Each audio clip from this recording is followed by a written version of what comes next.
Hey, Barrett Edelstein here, your celeb expert and your Celeb Savant. Celeb Savant is a weekly entertainment show. We have long-form career retrospective type interviews with celebrities, singers, actors, and industry experts. Incognito was founded by Paul Tubbs Williams and Jean-Paul Bluey Maunick in 1979 as an offshoot from Light of the World. Incognito has had intermittent success in the UK singles chart with their breakthrough 1991 hit, a cover version of Ronnie Law's tune Always There, featuring Jocelyn Brown, which made number 6 in the UK. The group's 1992 single Don't You Worry About a Thing saw similar success, reaching number 19 in the UK charts. They've also been a favourite of various remixers, including Masters at Work, David Morales, Roger Sanchez, and Jazzanova, and have released several albums consisting almost entirely of remixes.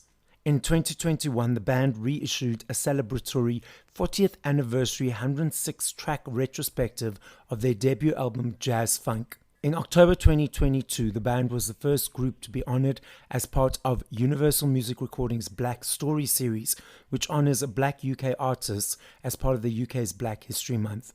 Having been in the industry for a number of decades and consistently releasing successful singles and albums the world over, Incognito was recently in South Africa to perform at the 2023 DStv Delicious Festival. I sat down with Bluey from the band prior to the performance at the festival. Up next on Celeb Savant, we've got Bluey from Incognito. Where do we find you in the world? How are you doing and what's happening in your life? Sunny London and all good things happening. Lots of music, which is my driving force. Yes. And the unexpected good weather. So there's a lot of joy, smiling faces on the street. Because England can be a bit weird. Yes. You can wake up in the morning. The weather can make people not smile in the morning. But this is a good time in London. I know you going to be performing at the Delicious Festival. DStv Delicious Festival coming up. So when are you flying into Johannesburg? This afternoon. We're catching a flight out. Okay, lovely. Get there a bit early and get a little bit of that good stuff before we have to play. Have you been to South Africa before? Yes, we played the Delicious Festival before. And so I'm looking forward to that combination of great music and great food. And I like the fact that it's a very eclectic festival as well. There's a lot of people coming from all over the world. So it's a gathering of folks with like-minded intentions to make people happy. Why the name Incognito? What does it mean? What does it represent? I'd left 2 bands that I'd been previously in, and I was starting to put the idea of Incognito together. And one of the things that being in bands since I was 12 years old, I've been in bands, is that when you're in a band, you're in a gang. Okay. It's us against them. It's like, let's blow them off stage. Let's do this. And I hope we get a sound check because, this band's not really friendly. I wanted to create an atmosphere that was totally different. I wanted to not be a band, but a musical collective where people would come and be in the band. But so to that end, we've had 1,500 plus musicians and singers in Incognito. Oh, wow. Over the 44 years. Yes. So right from the beginning, I felt that we needed a name to be able to have that change so people don't expect the same thing every time. So Incognito is it. Okay, so now let's rewind. So at what age did you think, cool, I want to be in the entertainment industry? Whether it was a child, teenager, and I know it's many decades, and how did that accumulate to where we are today? So Bluey's hybrid version of being in the entertainment world. 5 years old, sitting next to my granddad and my grandmother, watching bands on the beaches of Mauritius. Oh, okay. And watching musicians play and saying to them, my earliest memory on planet Earth was that watching the music, being given a little something to drink, like a bottle of Coke with a straw in it. Yes. and watching watching the bands and thinking, this is what I want to do. Because I understood right away that this was magical. Mm. And music and magic has been the same thing for me all my life, because I saw how bodies was transformed. Tired people would come into a place or on a beach. Somebody would start playing music. They would no longer be tired. They would be dancing. So to me, that was like, this is the ingredient that as I have to have in my life. And also coming from a port town of Port Louis, I would see ships going out, and once a week we would wave at airplanes as if they could see us on the ground. Children running down the street, waving at airplanes, wondering where it was going. That sense of wonder has been equal to my sense of joy of playing music since I was 5. The sense of wonder, wanting to travel. So I've just put the two together as soon as I could in my life. And since I was a teenager, I've been traveling the world playing music. From that point, so you said you were in 2 bands before Incognito. What type of music were those bands playing, and how did that lead to Incognito? Yeah. Well, there was 2 professional bands. I'd been in bands since I was a kid. Okay. But those 2 bands had record deals. I just felt that we had to wear a certain outfit. We had to look a certain way. Mm-hmm. And some people that were in a band was not that friendly when I would turn up with a t-shirt and a pair of jeans. They wanted leather pants, it's like leather ties. And so that having to conform to a uniform, like I said, being a gang member was not right with me. I'm the kind of guy that would go to a festival and hear somebody and go and approach them and say, listen, next time, do you fancy doing something together, or if you're in London, come to my studio and let's play. So for me, it was that idea that led me to. Also, I just knew that I've known from a very young age that I'm on this planet to be of service. Okay. Because my granddad told me this. He said, whatever you do, you're going to travel the world. You're going to do all those things, and he's telling that to a 5-year-old. He's selling that to a 6, 7, 8 years old, 9 years old. I'm getting the same thing. And I'm thinking, yes, I've got to serve. And it didn't hit me until I was out into the world and doing it myself, that yes. I had a duty for any degree of joy that I brought to people, and that would equal to fame. Any kind of minimum amount of fame I would get, that I had to repay that by putting something out there into the world that would feed the energy of people, and that would sometimes feed their bellies. I had to look out for people. And that's what my journey is all about. It's playing music that brings joy to people, but also being a social commentator, also somebody who has his eyes open. Because you're fortunate enough to be traveling all over this world. There's a purpose to you. So for those people who do not know, what is your role in Incognito? What do you do as the person in the band? I'm dad. I take care of the band. Yeah. First and foremost, I'm dad. Yes. And then the rest, I'm the main songwriter, producer, and co-manager of the band. So the direction is coming from me, but always the guy who's aware of everybody's talents and their needs. This is what makes Incognito works. I feed off that talent. I feed off the energy. I want to work with the best musicians, the best singers, and I want to bring through the young ones that, once one's had a break, because most people that work with Incognito go and get record deals of their own. Okay. Because our platform is that big that you immediately have an audience. So you can go on a tour and do your own gigs if you've got that skill set. And I'm only working with people who have that skill set. So at any time, I remember the first gig we ever did, 2 kids came in and they were standing there, and I knew that something was going on with those kids. And right enough, they'd come in with their record companies, and they took 3 members of my band away, and they were called Wham, George Michael and Andrew Ridgeley. Okay. Yes. And And the next time some people came in and looked like as if they were checking out the band, it was Dire Straits. It Yes. was Mark Knopfler and three Yeah. members went, So knowing that what's special about this band is that it's a platform to show your skills because you have room. You're not in a band where I'm the lead singer and you're following my rules. I'm using different lead singers. This band, you won't get bored because if you like the one voice and or if you like not gravitate towards that one voice, there's another voice coming in a Yes. minute and singing to you. So there's a wide palette that makes Incognito unique in that sense. Question to you. So when you planning to release or produce or write something new, do you have musicians or singers in mind that you want to collaborate with? Or does that only come to fruition or meld together once the songs are created? How is that process? I collect things along the way. Okay. And as I'm going, we're on the road. Two new guys are in the band.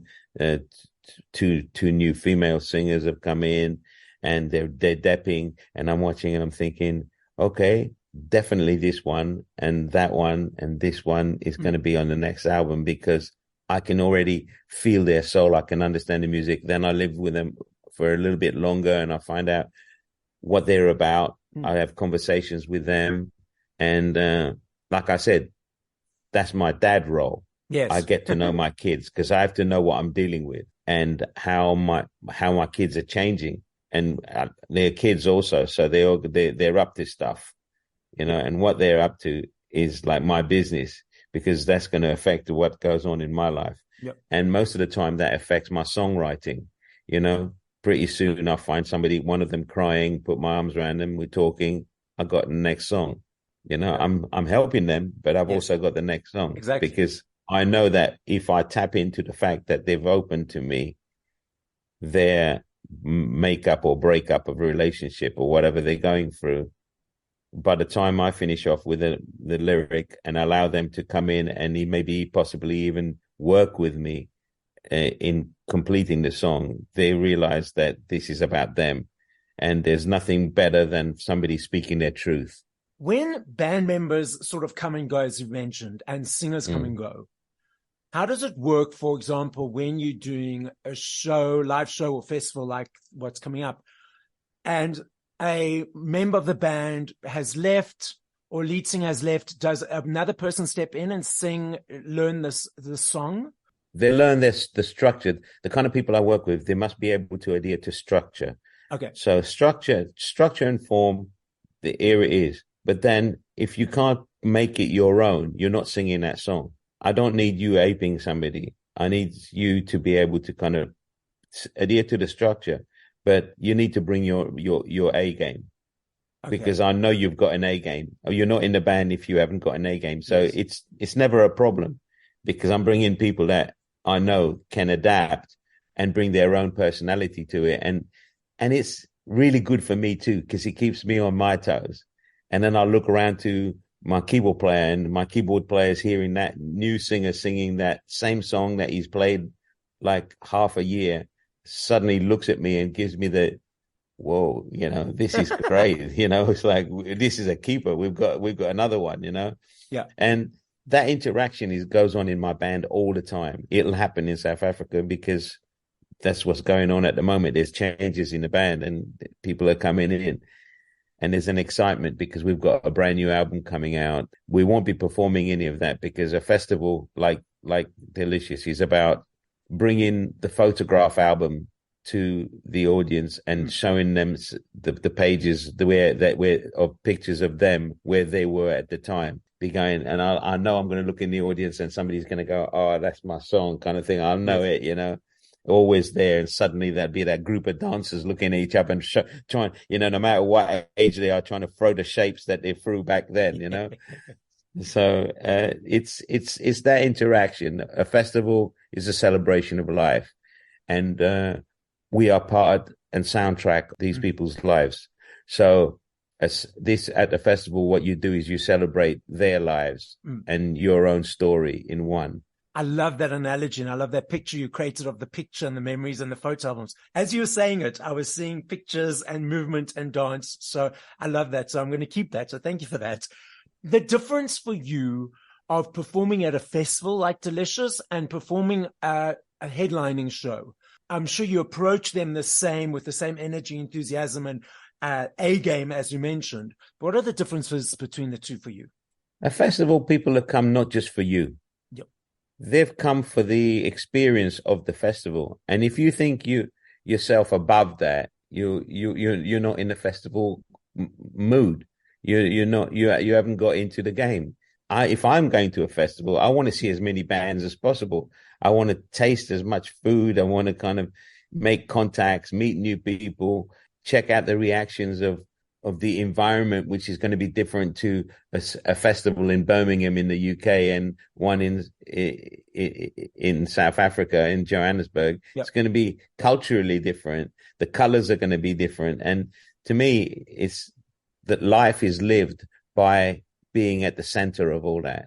You know, if you don't place yourself at the center of that, you're missing what's been open to you, what's been given to you. And what do you enjoy about performing your headlining own shows? Is the fact that people are there because they already know something about you. You know, it's like they've come to hear the new album. Mm-hmm. They've come before many times. Mm-hmm. At a festival, you get that more than 50% of the audience is not even there for you, and they may enjoy you and they may become fans for the rest of your journey. But the most important thing is that you make a connection at that moment. You know, it's spontaneous.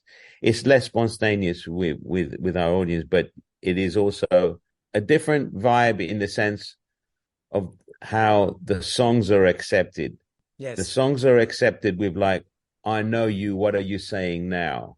Festival is, who are you and what are you giving us? That's very interesting. I've never thought about it like that. So that's amazing. You mentioned you got your new album coming out shortly. What keeps you going? You've been doing it for 44 years, as you mentioned. But I know you're the dad and I know you're here to serve. So beyond those elements, what keeps you going into the studio and onto the stage? The word adrenaline, if you know it, yes, whatever it is that makes adrenaline flow through your course through your veins, mm-hmm. is the first and foremost. It's a drug. You know, okay. It's like I put that guitar around me. Yes. And suddenly my osteoporosis, my headaches, my long flight, jet lag is gone. And I love that vibe. And I love that feeling. Yeah. It's euphoric. Take that away from me and you taking a major joy from me. So I embrace that. And then there is the inquisitive nature of a songwriter, which I have, which is why I write many songs, which is why I write every week, which is why I write every day. Okay. So there'll be no shortage of stuff because that is what is in front of me. You know, whether it's a book that I've chosen or a magazine that I've put in front of the seat in front of me and looked and saw a page about being somewhere or somebody is being interviewed. I'll give you a perfect example. I remember picking up the Rolling Stones magazine that was next to me on a flight. It wasn't even mine. Yeah. And I opened up and there was an interview with Joni Mitchell. And I read it and I wrote 5 songs based on that interview. Wow. And I also stole some words from the interview. I took notes because I loved the way that it was phrased. It wasn't something that I would have said, but yes. It excited me. And then I found a way of saying it and making it my words in my song, by manipulating it. And I suppose AI is going to do that for us in the future. But please don't say that. Please don't say that. But I've been ahead of AI all my life. Okay. Because I've been my own AI. We borrow, we steal, we're influenced. The thing that AI can't do that I can do is feel joy. Because I'm a human being, exactly. Is feel inspired. Exactly. AI can copy, but cannot be inspired. So therefore, I have no fear of what's coming up ahead because I know that AI is not going to be able to pick up an instrument and talk to you about something really good or something really bad that's happened on the way to the gig, I love and that. connect with you Yes. and connect with you to the point where you're like, oh my God, tears are rolling down your eyes. It's not going to be able to do that. So Yes. it's just another thing that exists, It's like we used to do this with the phone, turn our hands. We Yes, don't need to yes. do that anymore. Yes. So Yeah. it's just like it's something new.